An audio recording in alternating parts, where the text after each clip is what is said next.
Okay, get serious now. Okay, we're on. We're on. Hello, my name is Michelle Moras. And I'm Brian Swanson. We are Denim and Pearls. We are business casual. With pearls of wisdom. From the porch. From the porch. Yeah. Well, and it's, guess what? It's going to be a funky new year. It's going to be a funky new year. You got to look up. You got to look up this song. You've got to hear it because who sings it? The Eagles. The Eagles actually did a song called "The Funky New Year" or "Funky New Year," and it's really, really cool. Yeah, it was really. And I don't know why I've never heard it. Okay, so. But anyway, we digress, of course, because we're always about music. Happy New Year. Happy New Year. So, what did you do? What did I do? Yeah.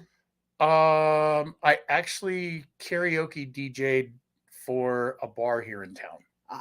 And I missed it. You did miss it. It was a good time too. It was really one of those nights that it was kind of strange because like everybody had already been there on Friday night. Oh. And then Saturday night when I get over there, and it was a last minute thing. So you get over there and there's like 20 people in the bar or something like this. And then they slowly started coming in and slowly coming in. And the next thing you know, we were having one heck of a party when New Year's or midnight rolled around. You're having a funky New Year. Yeah, we were. We were getting down and they were getting drunk. Funky New Year. you know, it's always, it's kind of crazy because there's always things when you work in a bar in a situation like that. Mm-hmm. There's always signs of a good time. What's the signs? One of them is usually if the cops show up. Oh, no, that's not good. That's not good. No, that's always a sign that it was a good party. Did the cops show up? Nope, no cops this time. It's the second thing. What happened? Some dude fell into the Christmas tree, knocked over my speaker, knocked over the Christmas tree. That was a funky New Year. So it wasn't so good for him. And he turned out, by the way, I find out that he turned out safe. Okay, so everything's safe. Somebody else drove him home, those kind of things. But it's just kind of one of those signs that, yep, we had a good party. Well, and you've got to think, it's the new year. People were kind of unleashing that night. And, he unleashed all right. And we were several days into the new year. And I'm just curious about all of you. You made resolutions. You said there are things that you wanted to do and things that you were going to do and all this other stuff that you did. You know how Brian and I were saying, don't do resolutions, do them now, don't wait, that kind of thing. Well, how are you doing on those things that we know you did anyways? I know there was somebody sitting down at the, at Christmas dinner going, this is what I'm going to do for New Year's. This is what I'm going to do. This is what I'm going to do. I know there's people out there who did it. Yes, we know it's one of you. And there's nothing wrong with setting goals. No, but make sure they're goals, not resolutions. Well, and we want you to, set goals and to actually put plans in place in order to do them. And with the new year coming, so we have a new background. We changed things up just a little bit. Just changed a little thing. And we didn't do our intro because, hey. We did do our intro. We did? Oh. Yes, we did. Oh, I missed it. Yeah. So we did. Oh, we didn't do our video. Canned video. Yeah, no. Our video. No, we're getting to the point these days. We don't need all those 30 seconds of TV commercial. Makes my life easier. It's a funky new year, I guess. Okay. Well, the thing is with the new year, the new you, what did I read the other day on social media? It was something about everyone does really well on their resolutions till the mid-month of January. So like January 19th, if you can make it past the 19th and still keep doing what you said you were going to do, you're on a good roll. Keep going. Yeah. Well, it's just like businesses. If you think about it, businesses, 3 years. Most businesses do not last past 3 years. So if you can make it past year one, first of all, it's actually really incredible.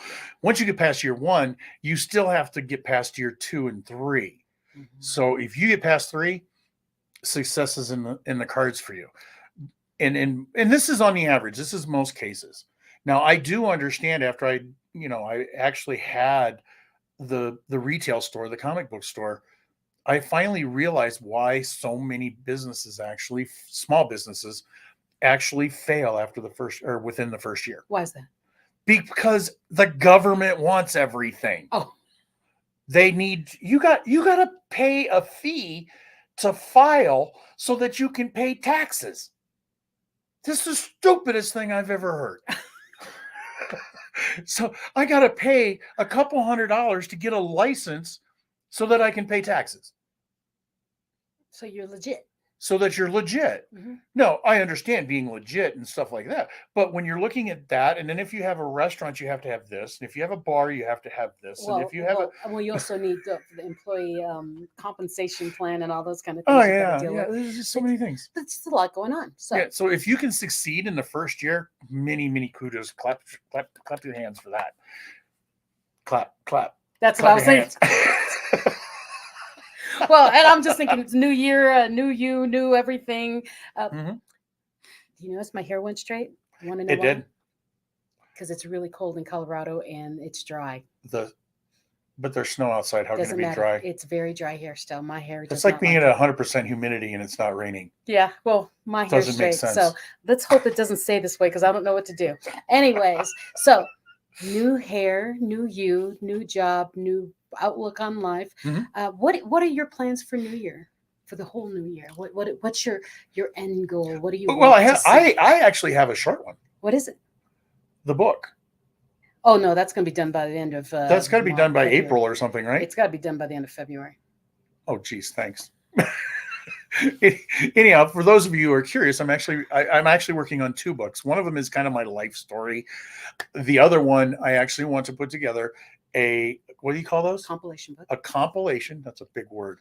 A compilation of stories from people who are adopted and may or may not have found their parents. Yes. If they found their parents or if they found their siblings. If they found a connection. Some kind of a connections to their bio parents, if you will. So I want to put all that together. And you're telling me I have to be done by the end of February? Do it quickly. Do it quickly. Okay. Yes. And my thing is when the idea comes to your head, you want to start doing it. And the thing is with books is you can always republish. So you can always get people in, start getting the momentum going.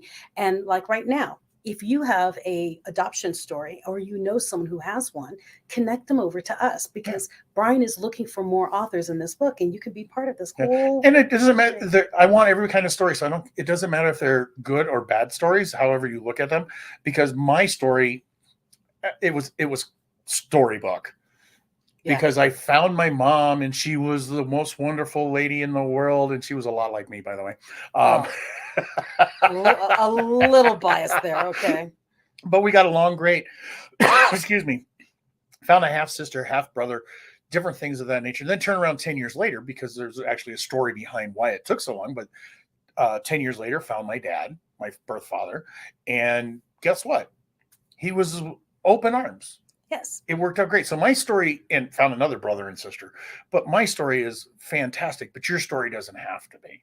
It doesn't have to be the storybook ending. And yes, it doesn't have to be. And that's the thing is he wants to gather these stories to share to the world that, adoptions happen and that for the younger folks out there who are saying, but I'm adopted and what am I going to be like?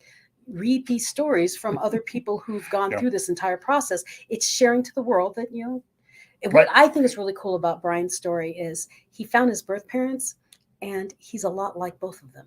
Mm-hmm. So that whole nurture versus nature thing comes into play. And so these stories that you'll be sharing, and if you know someone, have them come share because people need to learn that not everything happens sequentially, but they happen the way they happen and you see how they grow and how you turned out because your birth parents were really excited to find out that you're a pretty decent guy.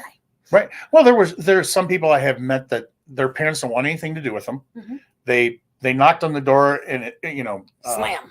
They slammed the door in their face. Some of them literally, some of them figuratively. But there's those kind of stories. There's other ones, and especially in our age group, what I'm finding is there's a lot of records that have been lost and stuff. And I've gotten actually to the point where I'm really curious whether the stories that I hear about the fires, the floods of the courthouses and stuff, if they're just excuses. Oh. Not that they actually happened, but somebody didn't want to do the searching or somebody was hiding something or whatever, because it seems like everybody I've talked to who have started their searches, they had that story. There was a flood or a fire in the basement of the courthouse and all the records are lost.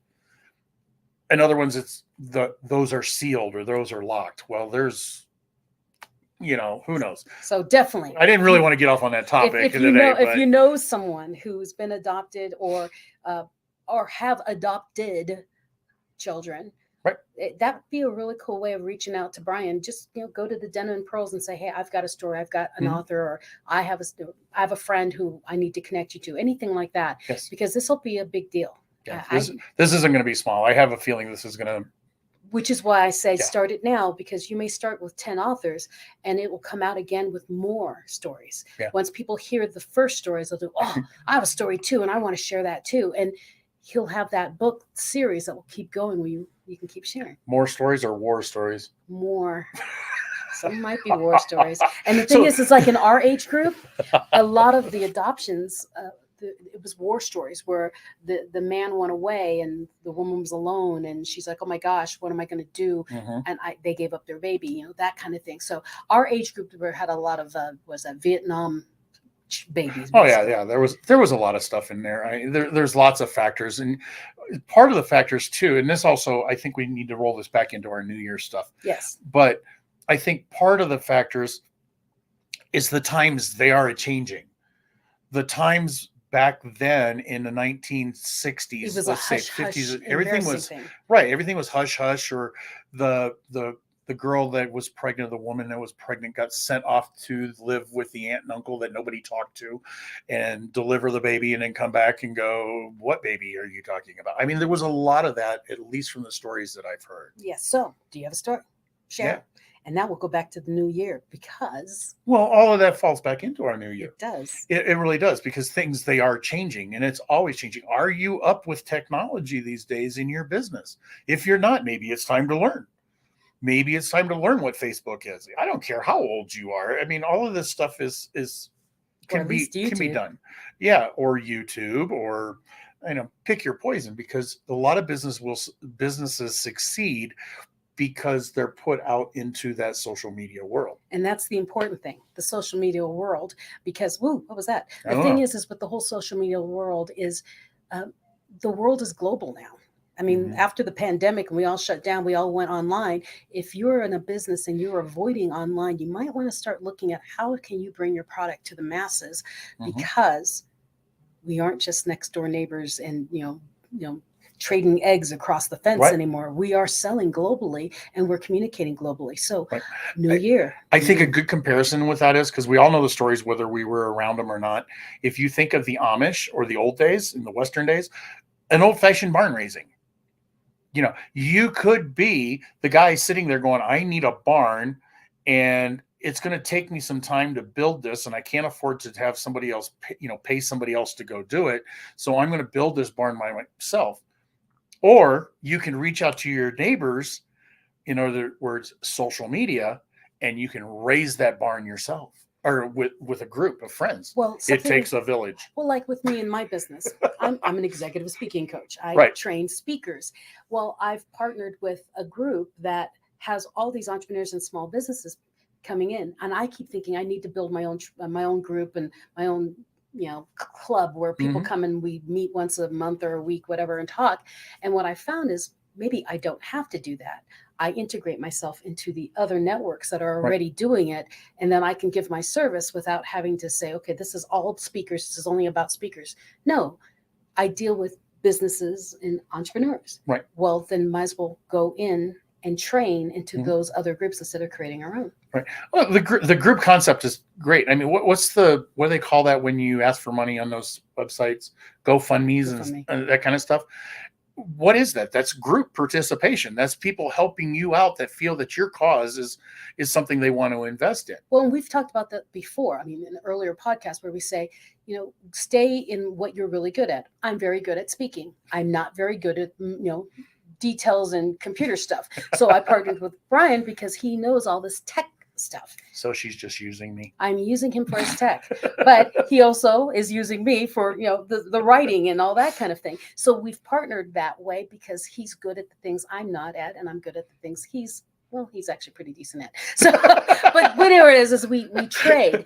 And when you're in a group, a networking group like that, you can trade with each other on how you do things. Or, I need an accountant, but I don't know who to trust. Well, I'm an accountant, I can help you, that kind of thing. Or I don't specialize in that, but I have friends who are in that kind of thing that's special.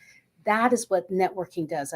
That's what networking groups do. And so if you don't have one, that might be something you might want to think about, because Well, another thing too is, especially in that networking world, if you don't know the accountant, talk to somebody who knows everybody.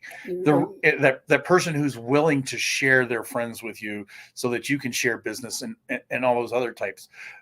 And the reason why I say that is a lot of times I might know 2 or 3 accountants, but I know one that's probably, of those 1 or 3, I know, or out of those 3, I know one that your personality may fit with. Exactly. I mean, because that's huge. Well, and you've heard that whole saying of, people do business with those they know, like, and trust. Well, no, there's a lot of people I know, like, and trust that I don't give my business to. Right. Why? Well, because I don't click with them that way. So there's more than just know, like, and trust. Right. It's know, like, trust, and know that they've got my business and I trust them with that kind of thing. They might be great people, but but they might not be timely. Yeah. And you may need to be somebody that needs that timeliness, or somebody who just doesn't care and just get it done when you get it done. Everybody, that sharing of that information is sharing that knowledge. Oh, and I'm going to plug him again. He's also he designs web pages and things like that. I mean, I'm just happy to click the button. This is Brian Day. Yeah, it's Brian Day, because I'm just happy to click a button. So think about things like that in your new year, the new you. What do you need to revamp in your world that needs to bring you to the next year? So what do you want to do? What do you want to grow as? What do you want your business to do? If your website's not reflecting it, or you're scattered around all the different social medias as something different, or you used to be this and now you're this and then you became this, and all your different platforms are saying, well, like with you, like yours that needs organized. Yeah, something like it's this, and then now you're this, and you're like, wait a minute, what does this person do? Right. Maybe you need to ramp up that. I say you need to clean your closet. Clean out your closet. Just because you have, Gucci shoes and what's those red ones? Prada shoes and stuff like that. If they're not organized and being well taken care of, you might want to think about doing that. Or if you're not using them. Right. Or if you're not using them, get rid of them. So clean out your closet, organize it. Put all the red shoes over here and the black shoes. Something as simple as brick and mortar. Let's say you have a restaurant. Okay, you have a restaurant and you stopped serving stuffed mushrooms about 1.5 years ago, but they're still on your menu. And every time someone comes in, you say, "Oh, I'm sorry, we're out of the mushrooms." Oh. Or you have a big red scratch out on the menu. That drives me crazy. Clean it up, fix it, get rid of it, and make something. Reprinting costs are not that bad. Yeah, that's kind of what we're talking about. Unless you've got one of those menus that it's got leather bound, but even those that you can usually change them. Well, if they're leather bound, then get the mushrooms. But anyways, basically that's the kind of thing we're talking about, is in your life, in your business. What are you using? Go reflect back on that, because I know you were already. Reflect on what are you using, what are you not. Purge the things that you aren't. Purge the things that you're not doing anymore, and clean up your acts so that for your business, at least, you are showing up in brand.